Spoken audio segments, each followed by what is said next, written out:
As legacy and dinosaur social media platforms are starting to fade out of dominance, one platform is booming. In January 2022, LinkedIn posted record levels of engagement again. Revenue is up 36% year over year, and the most attractive statistic for LinkedIn, the largest sectors of users are college students and young professionals. Now, if you've ever asked the question of why and how you should use LinkedIn, stick around. You're in for a treat. Let's go. Ladies and gentlemen, let me ask you a question. Are you on LinkedIn? And if you are you even using it properly? Do you even know what that means? Well, Daniel Alfon has spent almost 20 years helping freelancers and businesses expand their brand and ultimately grow their organic outreach, resulting in more revenue for their business. Daniel, welcome to the show, and tell the audience why they should listen in today. Thank you very much, Justin, and I'm glad to be part of It Ain't Easy, but it's worth it. Yeah, Since pleasure. you started recording, 100 people have joined LinkedIn. Wow. Every second, 2 people sign up. And just like you said, the thing to do is not just to sign up, but to really leverage LinkedIn to get revenues, to get leads. And that's what we could discuss today. So look forward to it. Awesome. Well, hey, look, again, thanks so much for being on here. I know that LinkedIn, again, you and I were talking, a couple weeks ago, and it's like, I'm still relatively new in the social media aspect as a whole, but I have seen enormous value. What do you think is the main value, and why should people get on LinkedIn today? When we run a search on Google for your name, for most of our listeners' name, then their LinkedIn profile will be one of the top results. Okay. Without them needing to promote it or pay Google or anything. And the good thing about it is that if they don't have a website, then they can treat LinkedIn as a website that needs to convert their ideal reader into getting in touch with them one way or another. And if they do have a website, then LinkedIn can drive traffic to the content of your website and get people interested in what you do. Right. Now, Daniel, I mean, I'm glad you brought up that website aspect, because I do like the fact that I could use LinkedIn as my website. Because, I mean, frankly, websites are expensive. What about the other expensive side of LinkedIn, and that is the premium services? Are they worth it? Is it good money spent? I mean, what's your thoughts on the premium aspects of LinkedIn? It's a great question, and I would advise our listeners not to start with premium. The LinkedIn free possibilities are enormous, and most users don't get more than 5% of 10% worth of the free account. Yeah. And actually, if you pay without knowing the free platform very well, you will not be able to actually appreciate what you get. Yeah. So instead of the currency you should think about is not money, but time. It will take you time, especially if you're new, to understand what's under the hood and how to really use LinkedIn. If you spend that time, it'll mean better ROI than just having a premium account and not knowing how to actually use it. So you're actually saying that I could actually use the free version and be very successful without paying for the premium stuff? Absolutely. The risk of being, you don't have to pay LinkedIn. You don't have to have 20 gazillion connections.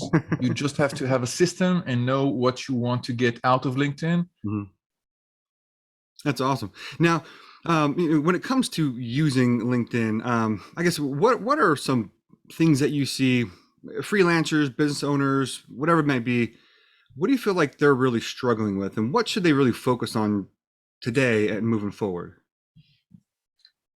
The question I get asked are often not the question I think are the most important one for freelancers and business owners. So what I would say is this: I can mention now 5 metrics or 5 key elements within LinkedIn, and I'll suggest which one is better or more important on the LinkedIn platform. Okay. Many freelancers and many SMB owners think that their profile page is key. In fact, their individual profile is a lot more important. Okay. The second element is about the size of their network. Many freelancers and people in business think they need to have a large quantity to get exposure, the truth is you can get quality leads by having 300 connections you know well, and not 20,000 people you hardly know anything about. Gotcha. Okay. And maybe a third is to think about their LinkedIn profile as a website and not as a CV. If you're a freelancer, then it's not important whether you've been in the military till 2015 and then you move to Lockheed Martin or something like that. It's important to convert your reader. So your reader could be someone in the human capital management world who wants to become a thought leader, and you build your profile to let those people know what are your thoughts are about HR, about human capital, about your expertise. Just think about it as a website and not as a CV if you're in business, if you're not looking for a job. So now, I mean, and I love that you brought that up, because I feel like there is this thought that I have to have 30,000. I mean, I have no idea what the limit is, but I have to have thousands of connections, and that's how I'm going to be successful. But you're actually saying that I can do it with 200, 300. I don't have to hit that magical 500 or 1,000 connection mark to really be successful and grow my business. Is that right? Yes, sir. There's nothing magical about 500. If you had 499 and you now hit the accept for number 500, you win, right? Then nothing. The sun will not. There won't be any tangible change. And actually, if you find it difficult to manage 300 connections, you'll not be able to manage 30,000. Yep. And it's not about doing what's popular. It's about doing the right thing. Okay. Will you even be able to keep in touch with 25,000 people? Because if you have 300, then you have maybe a birthday a day. If you have 20,000, then will you actually find 30 seconds a day to reach out to someone? And most not people without hiring not. people. Yeah. So no, you don't have to have a large network. You do have to make up your mind whether you're interested in the long run in exposure or trust. And exposure is overrated on LinkedIn for many reasons. No, I mean, that makes complete sense. I think one thing that what I would kind of ask too, to kind of piggyback on that is, okay, so I have a small group, I have a large group, doesn't matter. I see a lot of people that are out there where the only time I see them post on LinkedIn, it's advertising their business or the company they're with. I see the other people that all they do is post with, stuff within their industry. I don't even know what company they work for if I don't look at their profile. I mean, what's kind of the right balance between the content ratio, so to speak, versus the sales pitch type? I mean, what do you think is what works best to be successful? Cool. So two quick suggestions. One is to have a ratio of 4:1. So 4 educating post or industry post versus 1 pitch. So the pitch should not exceed 20% of whatever it is you post. Okay. And the second thing is that don't post too much, because most of your connections are not eager to find what you've actually shared. Okay. And if you overuse it, then people will become blind to your content. And again, that's another example. It's not easy, but it's worth it. Right. Yeah. Think about it really. What's the reason you think about posting this? Yeah. Is it to glorify you, or is it to bring value to people? Is that post really amazing? And if it's not, then you don't have to, because people will actually appreciate it if they are used to seeing whenever Dustin shares something, it's worth reading, it's worth listening to, it's worth consuming. And the more you do it, the lower the quality might be. Huh? Yeah.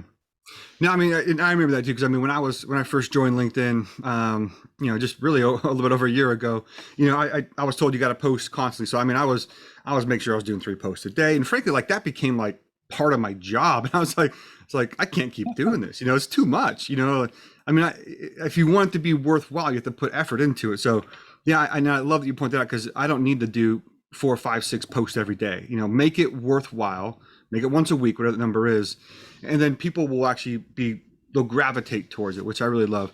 Do you think that, when you're looking at the connections and everything there, do you kind of feel like, especially with people going remote, that this is really LinkedIn has kind of replaced networking and networking events, so to speak? It's a great question. I think networking, if you understand the power of networking, then you're able to leverage LinkedIn a lot more. Okay. And it boils down to some of the questions you've already asked. What is your definition of networking? How well do you know to need people you connect with? And what will you do after you hit connect? Because if the only reason was to dump your content in front of them, then there's another way. Let's say you produce a ton of content. Are your connections the exact audience you really want to attract? In many cases, the business owners will say, no, these are my friends. These are people I studied with. These are the people I've worked with. Then what you could do is share that content across LinkedIn groups, across communities where people have joined them in order to read about that content without necessarily harassing your connections. If what you want is exposure, you don't have to rely exclusively on your network, because we don't appreciate it when we're being sold to and hear those pitches too many times. So when you think about the importance of networking in your career, whether you're growing your business or you're pivoting to something else, the ability to keep in touch with people when you don't need anything from them is key. And that's something it's not natural for a lot of people to do. It's not easy, but it's worth it. Yeah, because imagine that we disconnected now, and for 3 years I actually don't do anything. I don't connect with you. I don't send you anything. And in 3 years' time, I'll ask you, you know what, Dustin, I would like you to help me get in touch with John Doe. Then maybe you'll do it. But if I were able to be in touch with you in those 2 or 3 years without asking anything in return, then what I'm sure is that I will feel a bit more comfortable asking you anything in 2 years' time. And you don't have to think about it in such a transactional way. Okay. Because people will stay. Maybe maybe we'll have a fifth, a sixth, a seventh wave. I don't know. But the importance of the relationships, whether on LinkedIn or elsewhere, is what can make your business grow and what can make your career outstanding. It's not what you know, it's who you know. Absolutely. Yeah. And so, I mean, going back to, and I love that you kind of into there. I mean, it's who you know. So if I'm starting a business, or I'm in a business now, I'm a corporation, whatever, and I'm trying to grow my brand, I'm trying to reach my perfect client, prospect, so to speak. I mean, how would you go about, what's that perfect introduction look like? I was listening to an episode you released with Dr. Toby Travis. Yeah. Yep. The amazing stat. I didn't think I would be interested in the world of education, but the stat he mentioned there was that 70% of educational experiments and educational ventures fail, just like startups. Oh yeah. So something is common in here. And what I would suggest is this. Say you find an ideal prospect, and using a basic LinkedIn search, you'll be able to find the decision maker in the company you're interested in. Say the VP HR in a company headquartered in Edison, New Jersey, and next to their name you would see the figure 2. The figure 2 means you have at least one mutual connection. Okay. Let's call that mutual connection Sarah. First question: do you actually know Sarah? If you don't, then even if you ask her, and even if Sarah is willing to make the introduction, she will not be able to answer any meaningful question about you. Right. But let's say you actually know her, then what I would do is leave LinkedIn, reach out to Sarah, ask her how she's been, and at one point mention that person, the VP HR at the company, I see that she is connected with that person. I would even send the link to the VP HR, so she doesn't have to remember the Wilson lady's name. She just looks at it and say, yes, I know her, or I don't know her. And if she says she knows her, The next question you could ask is, would you be so kind, would you feel comfortable asking her a question? Hmm. And the question is a question you need to phrase. Okay.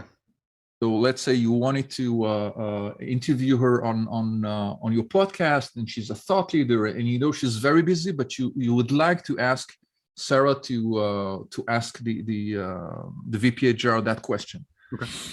Then you ask her, and if Sarah asks the VPHR and doesn't get an answer or gets a negative answer, sorry, we need to go on. Okay.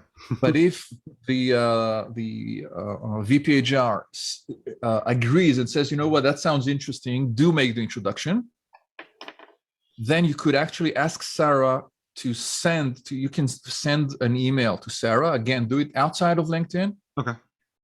And ask Sarah to kindly CC you. Awesome.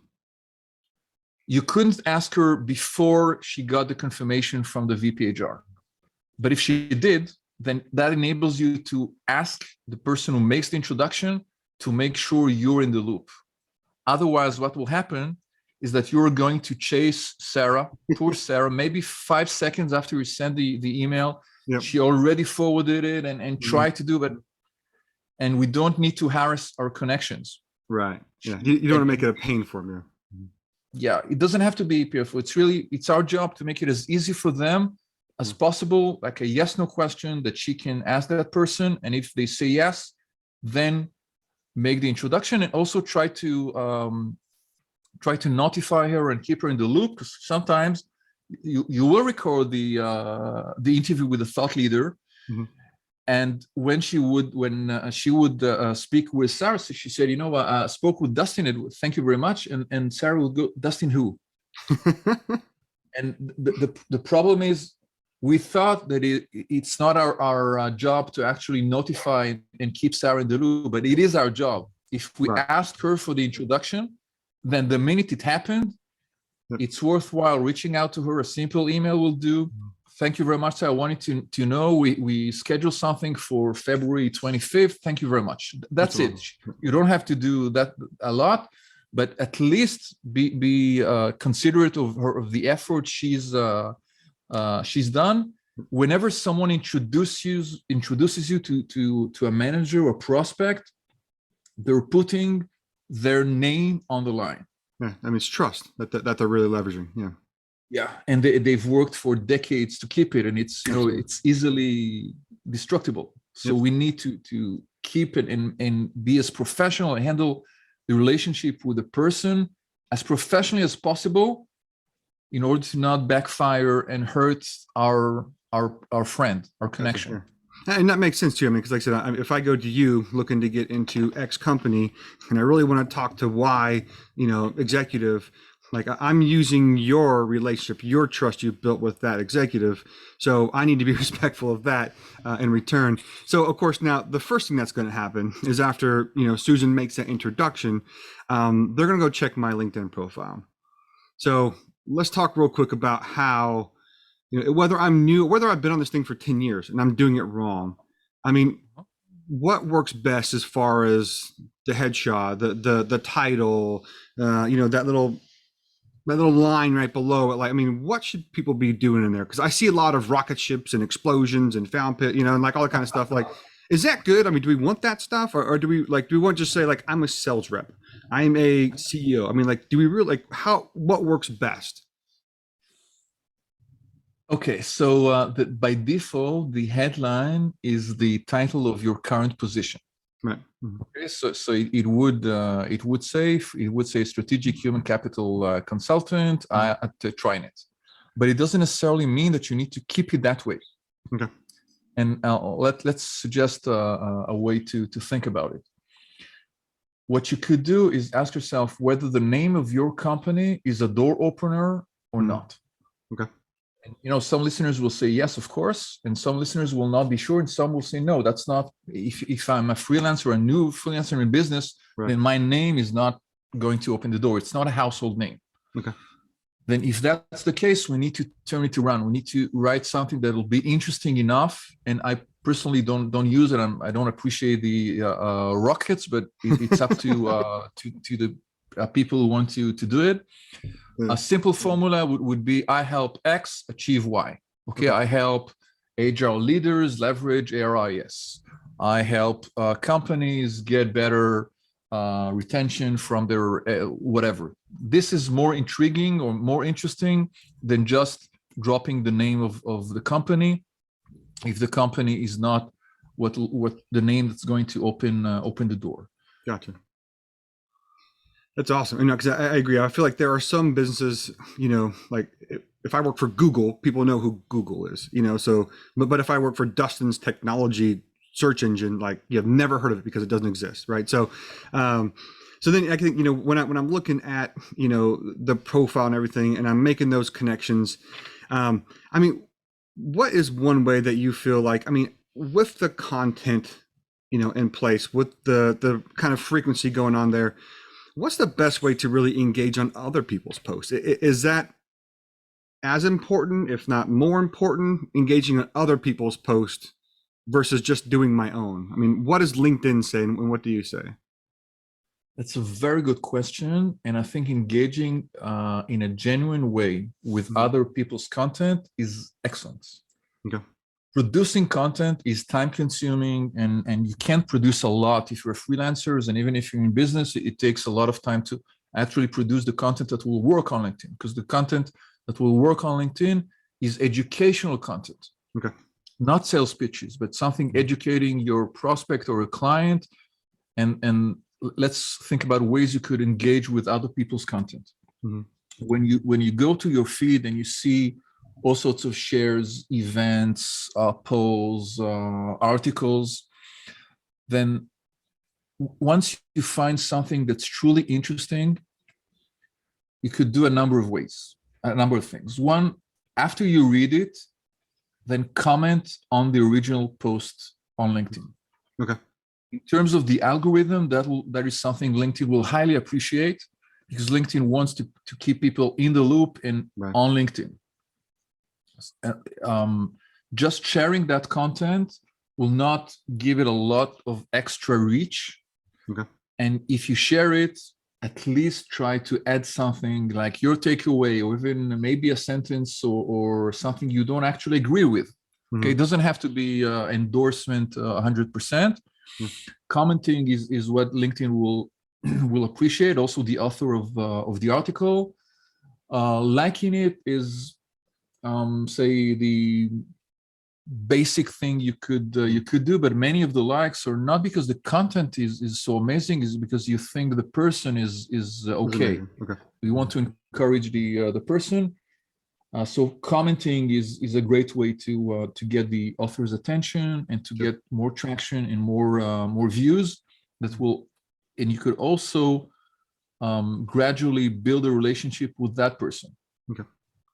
Off again, not in the public, not commenting on his or her post, but either sending a customized invitation request, or going to their profile, visiting it, going to their website, registering to the event or the newsletter, and then maybe asking what you'd like them to do for you. Okay, that's awesome. So you know, when I'm looking at LinkedIn, because I mean, LinkedIn's been around for a while. I mean, I think actually officially that kind of was put out in the universe. Was it like 2003? I think it was. It's same token, you know, Facebook was publicly opened to everyone in 2006.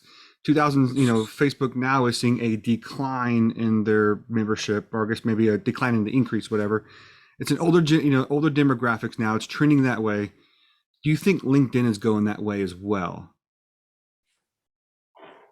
LinkedIn has over 800 million users, mm-hmm. and the growth, the fastest growth is outside of the US. And one of the strongest segments is actually students and teenagers. Wow.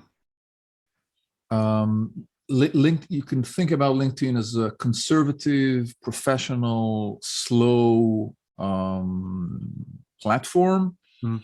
Even the term social media is a bit confusing. It's a professional arena, mm-hmm. that has some social elements, but the social is not the only. We're not supposed to post 5 times a day and upload images of your dinner the plate and that kind of fabulous, stuff. Yeah. because our audience will not appreciate it. Our connections are certainly not going to appreciate it. Yeah. And I think that's one thing I've really enjoyed about LinkedIn, is that I get to choose and I get to connect and see the things that I'm interested in, and I get to learn from other thought leaders out there, versus seeing, 36 plates of, hey, look at this fancy dinner in the sunset and every picture's perfect on whatever social media there is. I guess, and I do love that, kind of going back to one thing you kind of talked about earlier, the easy formula, I help X do Y.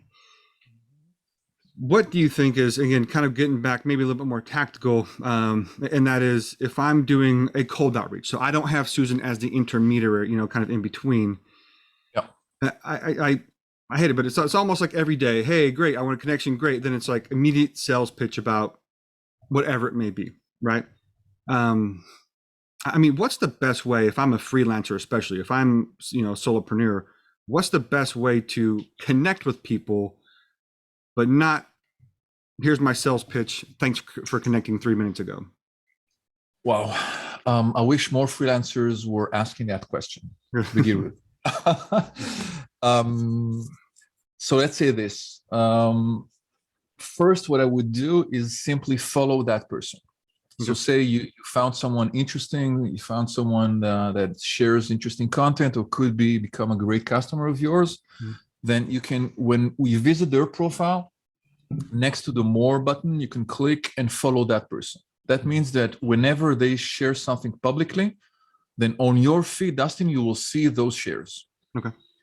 And that means that maybe in a week or 2 weeks, you will find something interesting you could generally comment on and send it to someone else. So it's not a silver bullet. It's not a 30-second sales cycle, but you need to earn that trust, and you need to work in a slow and with some methodology. Sorry, here. Also, other things like the road note taking is visiting that person's profile, go really reading it. By just reading what they post and what their profile includes, you will gain a lot of insight. So if you had to make a cold outreach, at least you'll be able to customize it. Right.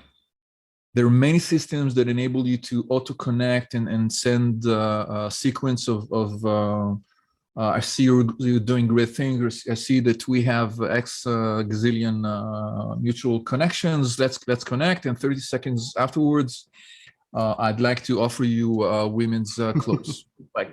The person has never visited your profile, and they don't know your name, and already they have the solution for a problem you're even not aware of. So it's not really successful on LinkedIn. And I would also like to mention that leaving LinkedIn may be good for you. Gotcha. So you don't have LinkedIn in some cases enabled you to find that prospect, but you can check them out. You can go to their Facebook, Instagram, TikTok, Twitter, and maybe you'll find something there. Again, the transaction will not happen on LinkedIn. LinkedIn may be the engine that brought you that person, but if you find a better way to approach that person and start building that relationship, then don't be limited by LinkedIn. Use your judgment and find the best way.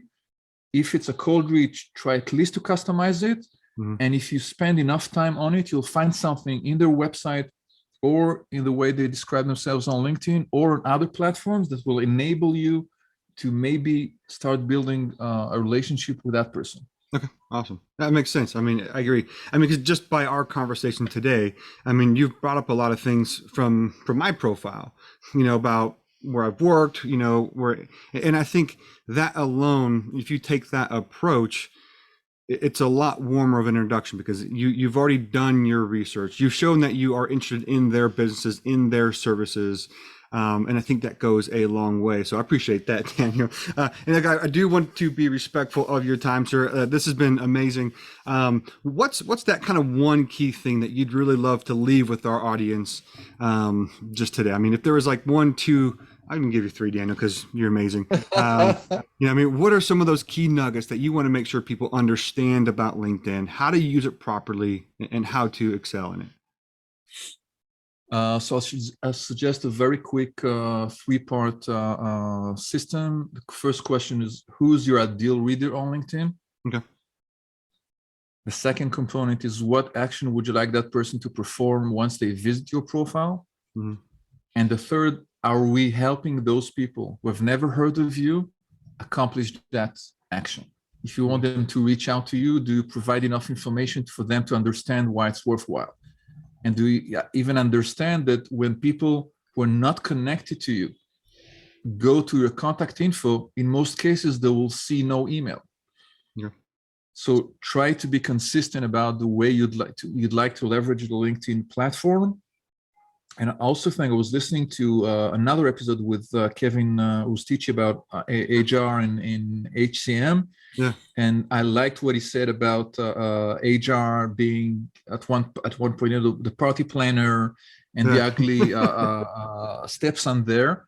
And when I run LinkedIn workshops for high-tech engineers, I've been with Liek Harrison with LAJ for over a decade. Then actually tell them to bypass HR. Mm-hmm. Yeah. When the recruiter just posted the job, one key ability of LinkedIn is enabling you, Dustin, to run a search and find the person you're likely to report to. It could be the VP HR, it could be the HRS manager. So you need to bring more value than just sharing jobs or just sharing something on LinkedIn.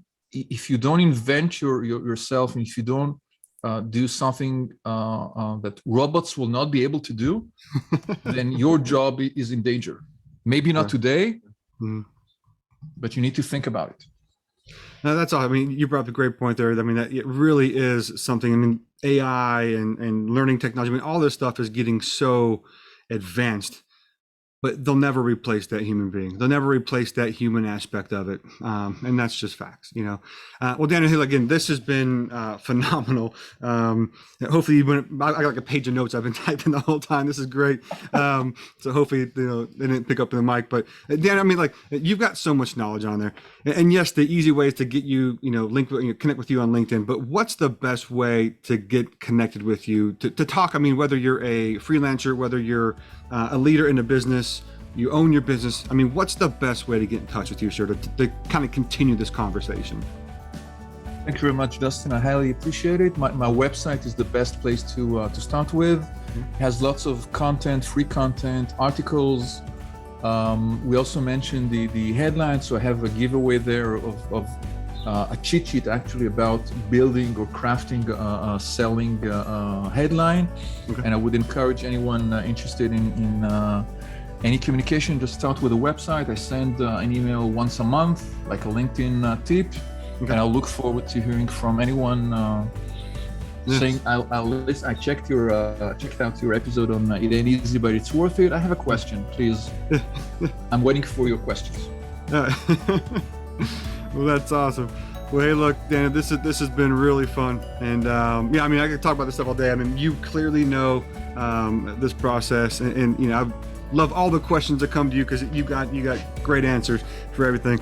So Dana, thanks so much for walking our audience through, you know, just how growing a business, getting yourself out there as a thought leader on LinkedIn. As you mentioned, it ain't easy, but it's definitely worth it. Daniel, thank you so much for your time today, sir. Thank you very much, Justin. Have a great day. You too. Take care.